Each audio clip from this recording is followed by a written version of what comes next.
Good evening सभी, good evening. Hashtag ज्ञान की दुनिया में आपका बहुत बहुत स्वागत है। जैसे कि हमारी हिस्ट्री की सीरीज चल रही थी और उसी क्रम में हमने प्राचीन भारत, मध्य भारत और उसी प्रकार से कहा है हम आधुनिक भारत की ओर अग्रसर हैं। तो आधुनिक भारत में जल्दी हम आएंगे। फिलहाल हमारा चल रहा है मध्य भारत, और मध्य भारत में हमने क्या है, मध्य भारत में भी हम दिल्ली सल्तनत पर पहुँचे हैं अभी तक। तो दिल्ली सल्तनत के अंतर्गत हमने जो गुलाम वंश है वो कंप्लीट कर लिया था। गुलाम वंश के बाद खिलजी वंश है वो भी हमने कर लिया था। इसके बाद हम क्या है, जो तुगलक वंश है वो कर रहे थे। तुगलक वंश के भी हमने 2 राजा कंप्लीट कर लिए थे। सबसे पहले क्या है, हमने गयासुद्दीन तुगलक के बारे में पढ़ा था। उसके बाद गयासुद्दीन तुगलक के बारे में हमने, उसके बाद उसके जो बेटा है मोहम्मद बिन तुगलक के बारे में बात की थी। और इसी क्रम में हम आज बात करने वाले हैं फिरोज शाह तुगलक के बारे में। तो फिरोज शाह तुगलक के बारे में अगर हम बात करें तो इसका अगर हम ऐतिहासिक काल देखें तो 1300 से लेकर क्या है हमारा 1351 से लेकर 1388 तक इसका क्या है, शासनकाल रहा है। इसका शासनकाल 1351 से लेकर 1388 तक इसका शासनकाल रहा है। किसके बारे में बात कर रहे हैं हम, फिरोज शाह तुगलक के बारे में बात कर रहे हैं। तो सबसे पहले हम बात करेंगे ऐतिहासिक स्रोत की, कि कौन कौन से ऐसे ऐतिहासिक स्रोत हैं जिसके माध्यम से हमें फिरोज शाह तुगलक के बारे में जानकारी मिलती है। तो सबसे पहले क्या है, आप लोगों को पता होगा कि जो कौन सी ऐसी 2 पुस्तकें हैं जिसके माध्यम से हमें तुगलक वंश के बारे में, इतिहास के बारे में जानकारी मिलती है। तो सबसे पहले अगर हम बात करें तारीख फिरोज शाही की बात करते हैं। तारीख फिरोज शाही ग्रंथ की रचना ज़ियाउद्दीन बर्नी ने की थी। ये मैंने पिछले वीडियो में भी बताया है कि ज़ियाउद्दीन बर्नी ने जो कि क्या है, उसमें तुगलक वंश का और जो तुगलक वंश का अच्छा खासा इतिहास मिल जाता है। तो तारीख फिरोज शाही किसने लिखी है, ज़ियाउद्दीन बर्नी ने लिखी है। किस भाषा में लिखी है, फारसी भाषा में लिखी है ना। और फिरोज शाह तुगलक को समर्पित भी है ये पुस्तक। इस ग्रंथ में फिरोज शाह तुगलक के अलावा दिल्ली सल्तनत के अन्य सुल्तानों के बारे में भी जानकारी मिलती है। ज़ियाउद्दीन बर्नी के तारीख फिरोज शाही ग्रंथ में फिरोज शाह तुगलक को दिल्ली का सबसे आदर्श सुल्तान तथा एक सच्चा मुसलमान बताया गया है। क्या बताया गया है इस पुस्तक में, एक आदर्श सुल्तान और क्या है, सच्चा मुसलमान।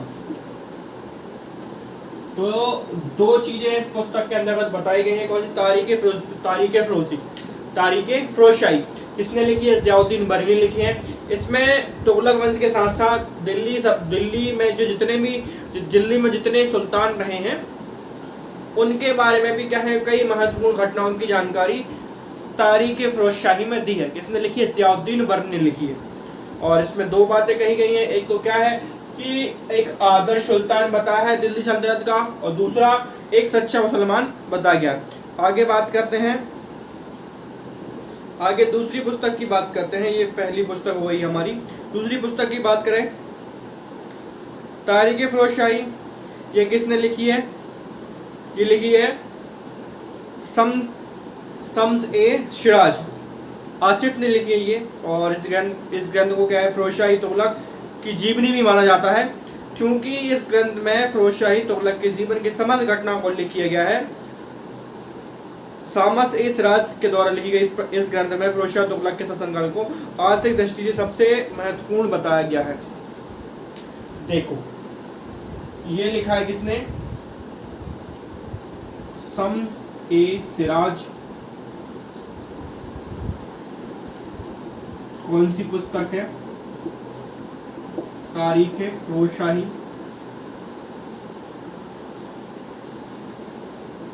और इसमें क्या है, इस पुस्तक में मतलब एक प्रकार से ये समर्पित किसको है, और इसी को क्या है, जीवनी के रूप में दिखाया गया है। किसके, फिरोज शाह तुगलक के। और इस पुस्तक में क्या है, उसके आर्थिक जो शासनकाल है, उसके हिसाब से क्या है, बहुत मतलब इसके अनुसार जो फिरोज शाह तुगलक का आर्थिक प्रणाली थी, आर्थिक शासन था, वो सबसे अच्छा काल माना जाता है। किसके अनुसार? तारीख फिरोजशाही किसने लिखी है? ये शामस ए सिराज के द्वारा। आगे बढ़ते हैं दूसरे ग्रंथ पे। एक दूसरा ग्रंथ भी है, फतूहत ए फिरोजशाही। तो ये जो फतूहत है, ये किसने लिखी है? ये किसने लिखी है? ये स्वयं क्या है? फिरोज शाह तुगलक ने की थी। ये क्या है? स्वयं फिरोज शाह तुगलक ने की थी। फिरोज शाह तुगलक ने संभवतः इस ग्रंथ की रचना फारसी भाषा में की थी, क्योंकि इस ग्रंथ को फिरोज शाह तुगलक की आत्मकथा के नाम से भी जाना है। तो जीवनी किसके रूप में है? शामस ए सिराज तारीख फिरोजशाही में। और आत्मकथा की कौन सी पुस्तक है?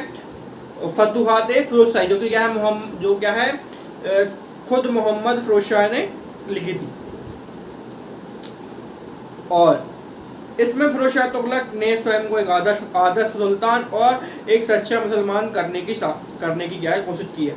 तो हमने क्या है प्रारंभिक सोच देख लिए, 3 पुस्तकें हैं और 3 पुस्तकों में क्या है फिरोज शाह तुगलक के बारे में हमें जानकारी मिलती है। आगे बढ़ते हैं।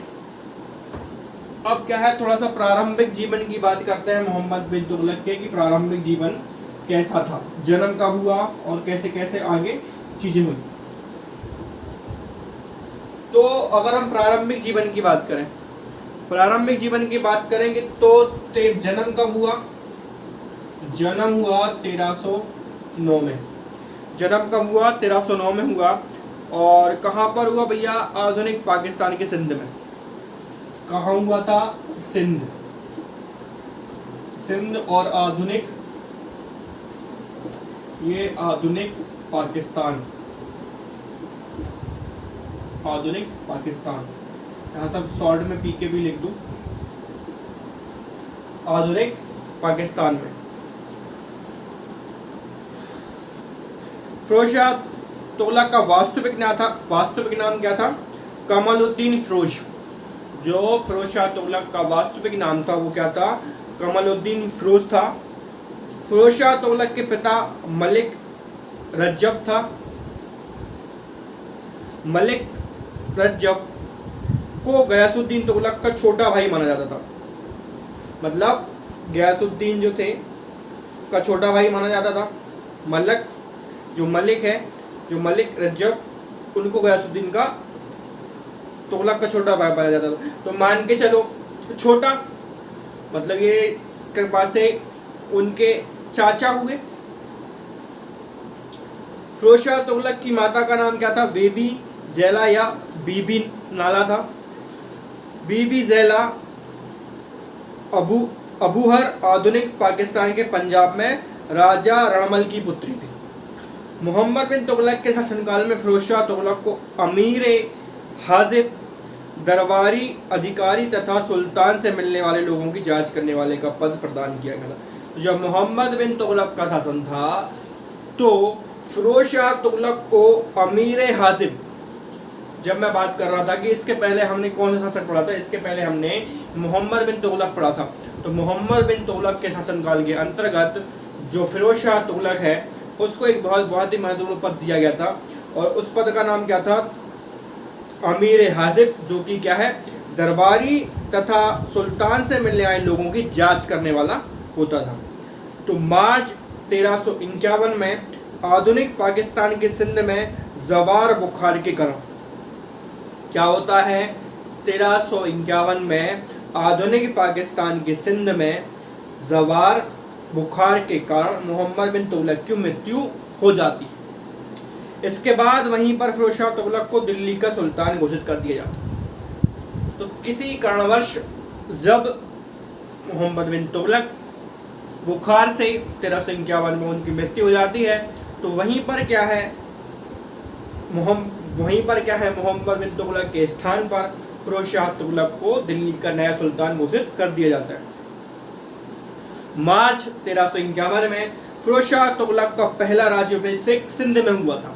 मार्च 1351 में फिरोज शाह तुगलक का पहला जो राज्याभिषेक है वो सिंध में हुआ था। अब फिरोज शाह तुगलक का ये तो हमने जीवन परिचय देखा। प्रारंभिक इतिहास की बात करते हैं तो फिरोज शाह तुगलक का दूसरा राज्याभिषेक अगस्त 1351 में दिल्ली के महल में होता। पहला हुआ था सिंध में और दूसरा कहाँ पर हुआ था? दूसरा हुआ था दिल्ली में 1351। फिरोज शाह तुगलक के राज्याभिषेक के बाद दिल्ली के मौलवियों ने 21 दिन तक उत्सव मनाया था, क्योंकि फिरोज शाह तुगलक उनका समर्थक था। पॉइंट बी नोटेड कि भाई जो उलेमाएं थी, जो उलेमाएं हैं और जो धार्मिक जो समर्थक हैं, उनको बड़ा फायदा था फिरोज शाह तुगलक से, क्योंकि इसने क्या है फिर से वही वर्चस्व उन लोगों को प्रदान कर दिया था ताकि वो, जैसे कि इसके पहले वाले जो समय के राजा थे, जैसे कि अलाउद्दीन के समय, अलाउद्दीन ने समस्त प्रकार के ऐसे धार्मिक जो ऐसे उलेमाएं थी उनकी उपेक्षा करके वो स्वयं को शासन मानता था और सारे जो निर्णय हैं वो खुद ही लेता था, और इनका क्या है, उनका उतना वर्चस्व नहीं था उसके काल में। वही इसके पहले जलालुद्दीन की बात करें तो जलालुद्दीन के टाइम में भी क्या है, जो धर्म प्रधान लोग हैं उसी की ना बात मानता था, मौलवियों की बात मानता था कौन? जलालुद्दीन। लेकिन अलाउद्दीन आया, अलाउद्दीन ने इसको बंद किया। उसके बाद अब ये अलाउद्दीन की जैसे ही फिरोज शाह नीति अपनाएगा तो दिल्ली का सुल्तान बनने के बाद क्या है, मौलवियों ने 21 दिन तक उत्सव मनाया, क्योंकि फिरोज शाह तुगलक उनका समर्थक था। दिल्ली का सुल्तान बनने के बाद फिरोज शाह तुगलक ने वजीर पद पर मलिक मकबूल को प्रदान किया। जो वजीर आजम पद था उसको मलिक मकबूल को प्रदान किया वो पद। मलिक मकबूल को खानाए जहां के नाम से भी जाना जाता है, और खानाए जहां का मतलब होता है विश्व का स्वामी। तो मलिक जो मकबूल है उसका मतलब क्या होता है? उसका नाम है, उसको कौन सी उपाधि दी थी? खानाए जहां। खानाए जहां का मतलब होता है विश्व का स्वामी। मलिक मकबूल मूल रूप से तेलंगाना का ब्राह्मण था, परंतु बाद में उसने इस्लाम जो धर्म है वो कबूल कर लिया था। फिरोज शाह तुगलक के शासनकाल में आर्थिक प्रगति का श्रेय मलिक जो मकबूल है उसको जाता है, क्योंकि मलिक मकबूल के कहने पर ही फिरोज शाह तुगलक ने ब्राह्मणों पर क्या है, जजिया कर क्या है हटा दिया था। तो जजिया कर क्या है? यहाँ पर जजिया कर एक क्या धार्मिक कर है, जो कि क्या है फिरोज शाह तुगलक ने लगाया था। और क्या है, इतना कट्टर था वो कि सिर्फ उसने लगाया था हिंदुओं पर जजिया कर, और जो मुस्लिम थे उनको क्या है जजिया कर से एक प्रकार से उन पर कर नहीं था, क्योंकि इसके पीछे दो नीति थी कि जजिया उस समय क्या है कि हिंदू थे वो एक प्रकार से बहुसंख्यक में थे, तो उसको लगा कि भाई अगर हम इनसे टैक्स नहीं लेंगे तो हो सकता है ये विद्रोह कर दें, तो उसके पीछे ये नीति हो सकती है। आगे फिरोज शाह तुगलक के शासनकाल में आर्थिक प्रगति का श्रेय मलिक, ये तो हमने बता दिया था। तुगलक काल को बजारते काल भी माना जाता है, क्योंकि तुगलक काल में वजीर का पद सुल्तान के बाद सबसे श्रेष्ठ होता था। तो वजीर, सुल्तान के बाद अगर कोई पद सबसे ज्यादा स्ट्रॉन्ग है, सुल्तान के बाद, सुल्तान मतलब किंग, सुल्तान के बाद अगर कोई पद सबसे ज्यादा है तो वो किसका है? वजीर। राष्ट्रपति के बाद अगर हम देखें तो प्रधानमंत्री, एक प्रकार से अगर हम माने तो यहां प्रधानमंत्री जो कि लीडर है और यहां पर राष्ट्रपति।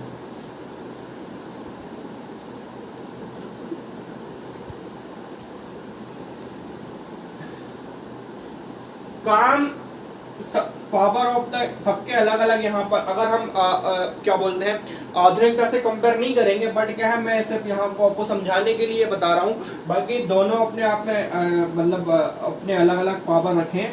कुछ टर्म्स एंड कंडीशन में इनको ज़्यादा पावर है, कुछ टर्म्स एंड कंडीशन में इनको ज़्यादा पावर है, प्रधानमंत्री और राष्ट्रपति को। जब सिर्फ समझा बाय अंडरस्टैंड द थिंग्स, सिर्फ समझाने की चीजों के हिसाब से मैंने यहाँ पर प्रधानमंत्री और राष्ट्रपति की एग्जांपल दी।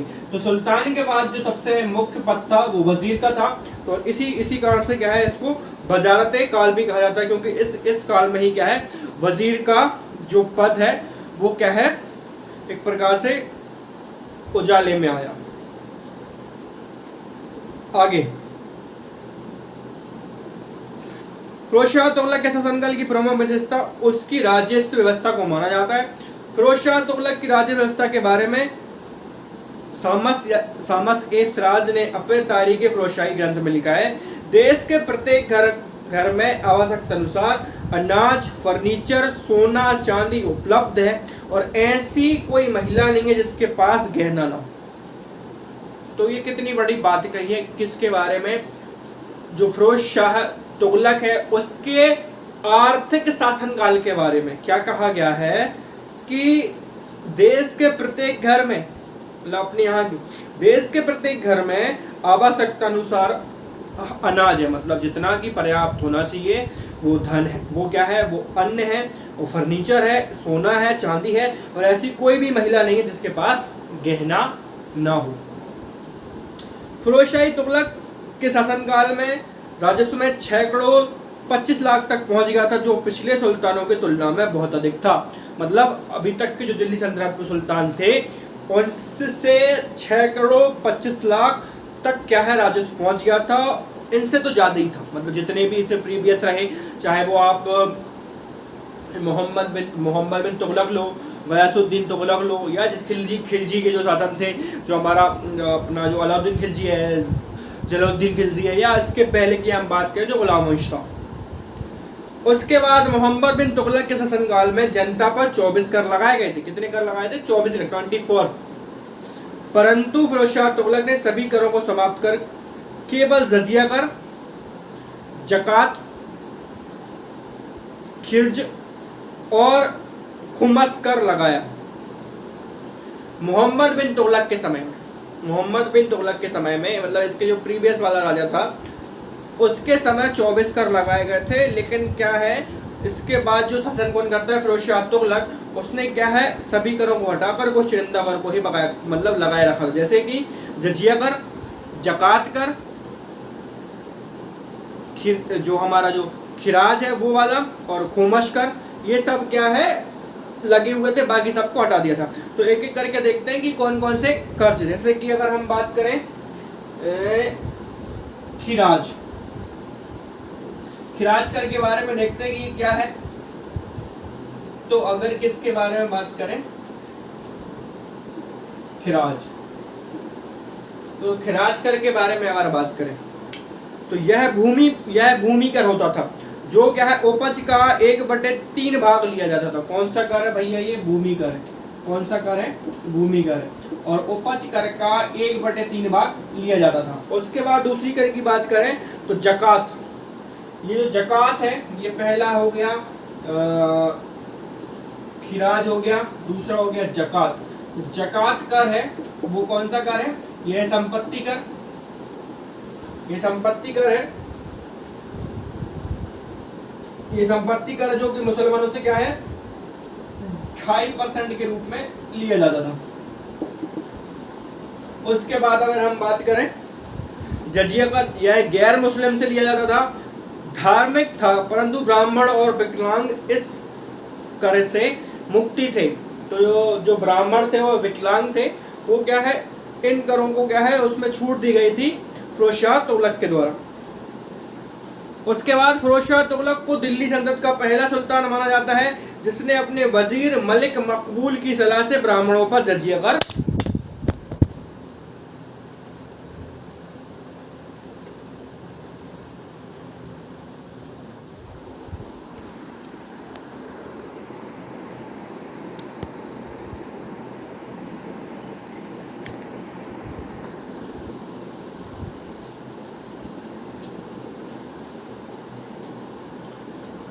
हाँ, तो दिल्ली सल्तनत का पहला सुल्तान माना था जिसने अपने वजीर मलिक मकबूल की सलाह से ब्राह्मणों पर जजिया कर लिया था। तो जो वजीर था मलिक मकबूल, उसकी सलाह से क्या है ब्राह्मण पर भी जजिया कर लगा लिया था।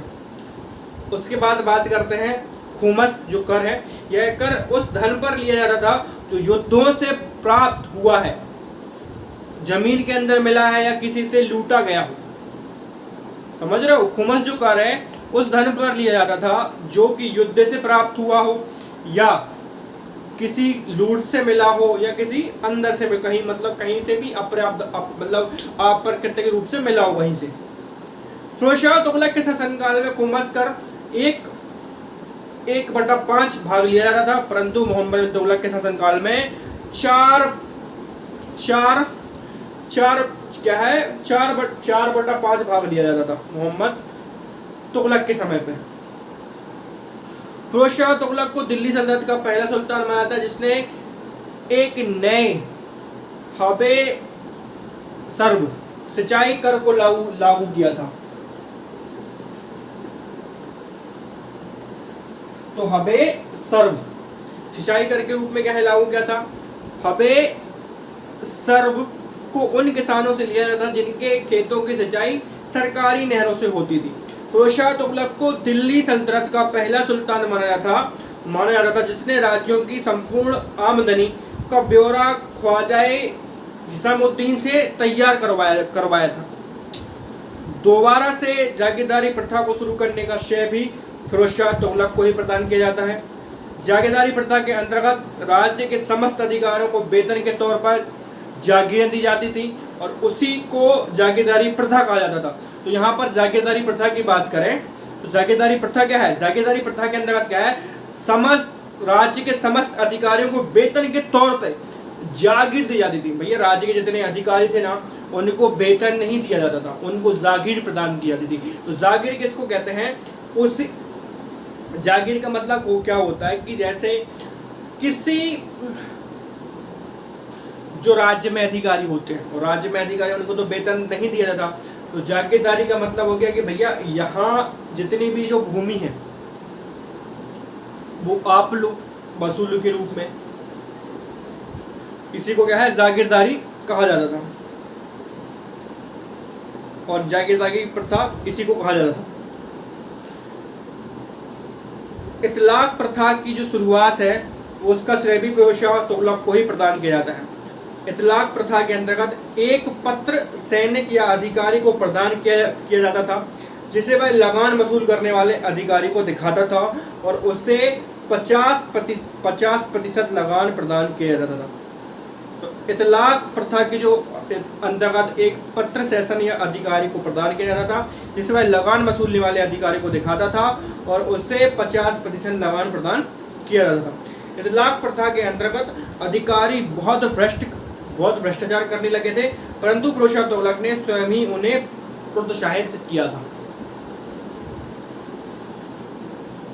फिरोज शाह तुगलक के शासनकाल को दिल्ली सल्तनत काल का सबसे भ्रष्ट शासनकाल भी माना जाता है। फिरोज शाह तुगलक का एक प्रसिद्ध कथन, खजाना बड़ा होने से अच्छा है लोगों का कल्याण हो और दुखी मन से अच्छा खजाना खाली हो। तो कितना बढ़िया एक कथन है, खजाना बड़ा होने से अच्छा है लोगों का कल्याण हो और दुखी मन से अच्छा है खजाना खाली हो। दीवाने बंदगान नामक एक नए विभाग की स्थापना भी का जो श्रेय है वो फिरोज शाह तुगलक को ही प्रदान किया जाता है, जिसमें गुलाम भर्ती किए जाते थे। गुलामी की जो भर्ती और उनका निरीक्षण करने वाला अधिकारी को अर्जे बंदगान कहा जाता था। फिरोज शाह तुगलक के शासनकाल में गुलामों की संख्या 1,80,000 के समथिंग थी। गुलामों के निर्यात पर फिरोज शाह तुगलक ने प्रतिबंध लगा दिया था। फिरोज शाह तुगलक के द्वारा दीवाने खैरात विभाग की स्थापना की गई थी। दीवाने खैरात एक दान विभाग होता था।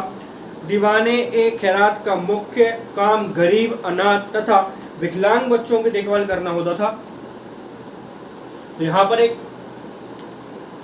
विभाग खोला गया जिसका नाम था दीवाने खैरात, जिसमें क्या है गरीब, अनाथ और विकलांग बच्चों की देखभाल करना होता था। दीवाने खैरात विभाग के अंतर्गत विवाह भी होता था। जो मुस्लिम लड़कियां हैं उनकी शादियां के लिए आर्थिक सहायता प्रदान करता था।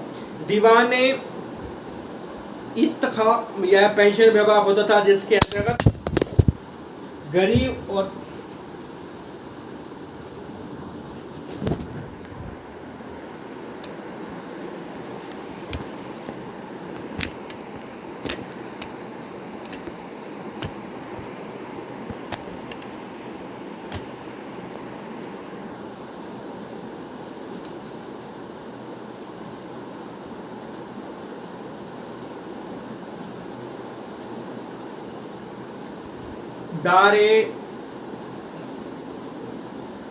दार उल्फ शिफा यह एक दवाखाना होता था, जिसमें रोगियों की निःशुल्क दवा के साथ उन्हें खाना भी दिया जाता था। सभी तुगलक शासकों में स्थापत्य कला का सबसे अधिक विकास फिरोज शाह तुगलक के शासनकाल में ही हुआ था। सभी तुगलक शासकों में स्थापत्य कला का सबसे अच्छा जो विकास हुआ था वो फिरोज शाह तुगलक के शासनकाल में हुआ था। फिरोज शाह तुगलक के लोक निर्माण विभाग की स्थापना कर मलिक गाजी और अब्दुल हक को उसका प्रमुख अधिकारी बनाया। फिरोज शाह तुगलक के शासनकाल में राज्य का प्रमुख वास्तुकार मलिक गाजी और अब्दुल हक उसका सहायक वास्तुकार होता था। तो जो फिरोज शाह तुगलक के शासनकाल में राज्य का प्रमुख वास्तुकार है वो मलिक गाजी था, और उसका जो सहायक है अब्दुल हक उसका जो सहायक वास्तुकार होता था। फिरोज शाह तुगलक के द्वारा 300 से अधिक नगरों को बसाया गया। फिरोज शाह तुगलक के द्वारा 300 से अधिक नगरों को बसाया गया था, जिसमें फतेहाबाद, हिसार जो कि हरियाणा में है, फिरोजशाह पंजाब में है, जौनपुर उत्तर प्रदेश में है, फिरोजाबाद फिरोजपुर में है, फिरोजपुर दिल्ली में के नगरों का प्रमुख माना जाता है। तो इसमें 300 नगर बसाए थे, मैंने बता दिया कौन कौन से नगर बसाए थे। फिरोज शाह तुगलक के द्वारा बसाए गए नगरों में दिल्ली का फिरोजाबाद फिरोजपुर नगर सबसे सुंदर और प्रिय नगर था, और इसे ही फिरोज शाह तुगलक के द्वारा बसाए जाने वाला अंतिम नगर भी कहा जाता है। तो दिल्ली का फिरोजाबाद फिरोजपुर नगर सबसे सुंदर नगर था, और यही जो नगर है वो सबसे अंतिम नगर बसाया गया था किसके द्वारा? फिरोज शाह तुगलक के द्वारा। फिरोज शाह तुगलक ने 1352 में मदरसा फिरोजशाही का निर्माण करवाया था, जो कि दिल्ली के हौजे आलिया के पास स्थित था। फरिश्ता के अनुसार फिरोज शाह तुगलक ने 300 जो नगर हैं, 20 महल हैं, 40 मस्जिदें हैं, 5 मकबरे हैं और अनेक बाग बनवाए। जो इतिहासकार हैं वुलजले हैग ने फिरोज शाह तुगलक के शासनकाल को रोमन सम्राट ऑगस्टस के समान बताया है। फिरोज शाह तुगलक के द्वारा लिखे गए फिरोजशाही ग्रंथ के अनुसार कुतुब मीनार, जामा मस्जिद, शमशी तालाब, अलाई दरवाजा, इल्तुतमिश के मकबरे का जो मरम्मत का कार्य है फिरोज शाह तुगलक के शासनकाल में ही किया गया था। याह्या बिन अहमद सरहिंदी के द्वारा लिखी गई तारीख मुबारक शाही ग्रंथ के अनुसार फिरोज शाह तुगलक के शासनकाल में 5 बड़ी नहरों का निर्माण भी करवाया गया था। फिरोज शाह तुगलक ने दिल्ली की एक विशाल जल घड़ी का निर्माण भी करवाया था। तो इस प्रकार से फिरोज शाह तुगलक यहाँ पर समाप्त होता है। उसके बाद फिरोज शाह तुगलक के बाद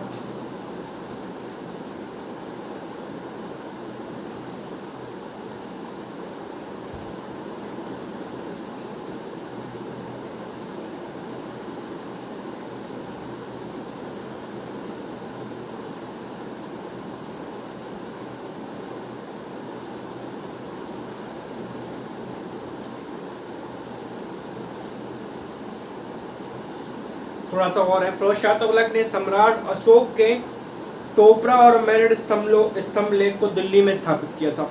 तो जो अशोक के टोपरा और मेरठ स्तंभ है उसको दिल्ली में स्थापित करवाया गया था। किसके द्वारा? फिरोज शाह तुगलक के द्वारा। सम्राट अशोक के टोपरा स्तंभ लेख को फिरोज शाह तुगलक ने सोने का स्तंभ लेख कहा था। जो सम्राट अशोक का टोपरा स्तंभ लेख को फिरोज शाह तुगलक ने सोने का स्तंभ लेख कहा था। और उसे अपने शाही महल स्थित मस्जिद के पास स्थापित करवाया था। 1837 में जेम्स प्रिंसेप ने इसी स्तंभलेख को पढ़ने में सफलता प्राप्त की थी। टोपरा स्तंभलेख को सम्राट अशोक का अंतिम स्तंभलेख भी माना जाता है। टोपरा आधुनिक हरियाणा के आंवला जिले में स्थित है। सम्राट अशोक के मेरठ स्तंभ लेख को दिल्ली लाया गया, परंतु वह वहां टूट गया था। बाद में उसकी मरम्मत करके दिल्ली में ही उसे स्थापित करवाया गया था। फिरोज शाह तुगलक ने प्रसिद्ध दो इतिहासकार ज़ियाउद्दीन बर्नी, शाहमशी सिराज को अपना संरक्षण प्रदान किया था। ज़ियाउद्दीन बर्नी द्वारा लिखे गए तारीख फिरोजशाही ग्रंथ फिरोजशाही तुगलक को ही समर्पित है। इसमें दिल्ली के अन्य जो शासक हैं उसके बारे में भी जानकारी मिलती है, जैसे कि अगर हम बात करें अलाउद्दीन खिलजी, जलालुद्दीन खिलजी, मुबारक शाह खिलजी, नासरुद्दीन खुसरो शाह, गयासुद्दीन तुगलक और मोहम्मद बिन तुगलक का इतिहास भी ज़ियाउद्दीन बर्नी के तारीख फिरोजशाही मिल जाता है। शाहमशी सिराज के ने अपने ग्रंथ की रचना भी क्या है तारीख फिरोजशाही के नाम से ही की थी, और इस ग्रंथ को क्या है फिरोजशाह तुगलक की जीवनी के रूप में भी माना जाता है, क्योंकि इसमें फिरोजशाह तुगलक के शासनकाल की समस्त घटनाओं का उल्लेख रूप से विस्तृत जानकारी प्रदान की गई है। फिरोजशाह तुगलक ने अपनी आत्मकथा फुतूहे फिरोजशाही की रचना स्वयं की थी। फिरोजशाह तुगलक के शासनकाल में सबसे अधिक भारतीय ग्रंथों का अनुवाद फारसी भाषा में किया गया था। फिरोजशाह तुगलक के शासनकाल के समय सबसे अधिक भारतीय ग्रंथों का फारसी भाषा में अनुवाद किया गया था। संगीत पर आधारित ग्रंथ राग दर्पण पर फारसी में अनुवाद फिरोजशाह तुगलक के शासनकाल में ही किया गया था। फारसी भाषा का सबसे अधिक विकास फिरोजशाह तुगलक के शासनकाल में ही हुआ था। फिरोजशाह तुगलक ने अपने सिक्कों पर स्वयं के अलावा अपने बड़े पुत्र फतेह खां का भी नाम अंकित करवाया था। फिरोजशाह तुगलक को दिल्ली सल्तनत का पहला शासक माना जाता था जिसने इस्लामी कानून शरीयत को पूरी तरह से लागू किया था। तो यहाँ से क्या है, अगर हम बात करें जो धार्मिक पक्षकार हैं, धार्मिक रूप से जो मौलवी हैं, उनका पूरा समर्थन करते हुए जो इस्लामी कानून है उनको क्या है पूरी तरीके से लागू कर दिया था। किसने? फिरोजशाह तुगलक ने। फिरोजशाह तुगलक को सूफी संत फरुद्दीन गंज शकर का शिष्य माना जाता है। फिरोजशाह तुगलक ने यूपी के बहराइच में स्थित संत सालार मसूद गाजी के मकबरे को 2 बार दर्शन किया था। फिरोजशाह तुगलक को दिल्ली सल्तनत के सभी शासकों में पहला शासक माना जाता है जिसने महिलाओं को संतों की मज़ार पर जाने का प्रतिबंध लगाया था। फिरोजशाह तुगलक हिंदुओं का जमी कहा जाता था। तो ऐसा पहला शासक जिसने क्या है गंज शकर, जिसको क्या है संत फखरुद्दीन गंज शकर का शिष्य माना जाता था, और जो बहराइच में स्थित सालार मसूद गाजी के मकबरे का 2 बार दर्शन किया था, और महिलाओं को सूफी संतों की मज़ार पर जाने से मना किया था, प्रतिबंध लगाया था। फिरोजशाह तुगलक ने भी मोहम्मद तुगलक की तरह अमीर उल मोमिनीन खलीफा उत्तराधिकारी की उपाधि भी धारण की थी। फिरोजशाह तुगलक ने अपने सिक्कों पर खलीफाए हाजिम नामक अंकित करवाए थे। तो फिरोजशाह तुगलक के कुछ आक्रमण है वो देखें। फिरोजशाह तुगलक ने बंगाल पर 1354 और 1359 में 2 बार आक्रमण किया, परंतु सफलता नहीं मिली उसमें। 1360 में फिरोजशाह तुगलक ने अपने चचेरे भाई जूना खां, चचेरा भाई कौन है?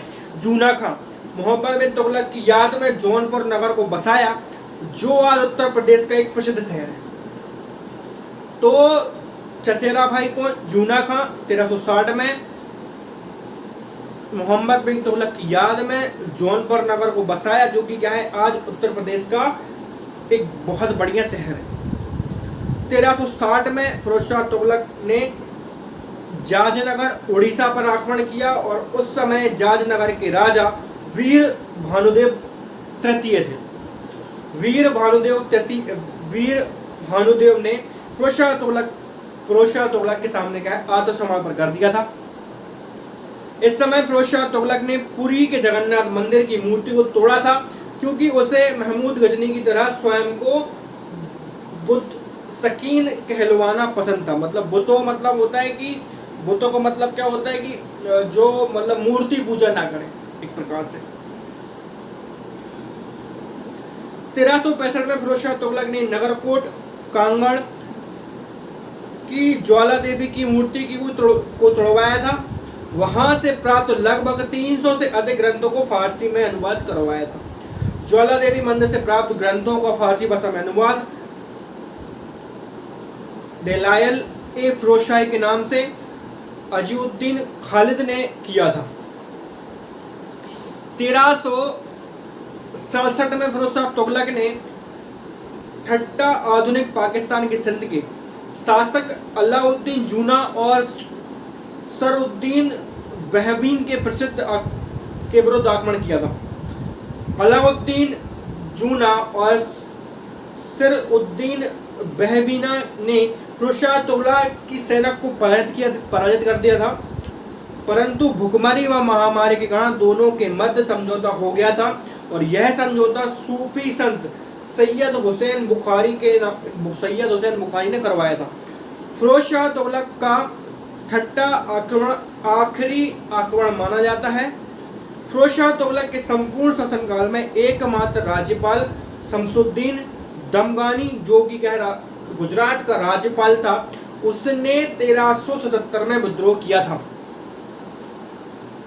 1369 में फिरोज शाह तुगलक के वजीर मलिक मकबूल की मृत्यु के बाद उसके पुत्र जूना खां को नया वजीर बनाया था। फिरोज शाह तुगलक ने आईनाए महरूर को मसरूए मुमालिक पद नियुक्त किया था। मसरूए मुमालिक जो क्या है संपूर्ण राज्य का कर वसूलने वाला अधिकारी होता है। मसूरे मुमालिक पद क्या होता है, जो क्या संपूर्ण राज्य का क्या है पूरा कर वसूलता है। फिरोज शाह तुगलक ने अपने बड़े पुत्र फतेह खां को अपना उत्तराधिकारी चुना था, परंतु 1374 में उसकी मृत्यु हो गई थी। इसके बाद फिरोज शाह तुगलक ने अपने तीसरे पुत्र मोहम्मद खां को अपना उत्तराधिकारी चुना और 1387 में नासरुद्दीन मोहम्मद शाह की उपाधि देकर उसे गद्दी पर बैठाया। दिल्ली का शासक बनने के बाद मोहम्मद खां ने भोग विलासी जीवन शुरू कर दिया। इसी का लाभ उठाकर दिल्ली के कुछ दासों ने विद्रोह कर दिया था। इसी दासों को मोहम्मद खां के दबाने का प्रयास किया, परंतु हार के भय से वह सिरमौर की पहाड़ियों में भाग गया था। अंत में फिरोज शाह तुगलक ने फतेह खां के पुत्र तुगलक शाह को अपना उत्तराधिकारी घोषित किया। 20 या 21 सितंबर, मतलब तारीखें यहाँ पर कुछ निश्चित डेट नहीं होती, इसलिए क्या 20 या 21 सितंबर 1388 को दिल्ली में फिरोज शाह तुगलक की मृत्यु हो गई। फिरोज शाह तुगलक का शासनकाल 1351 से 1388 के मध्य हुआ था। अब थोड़ा सा फिरोज शाह के उत्तराधिकारी की हम बात करेंगे। तो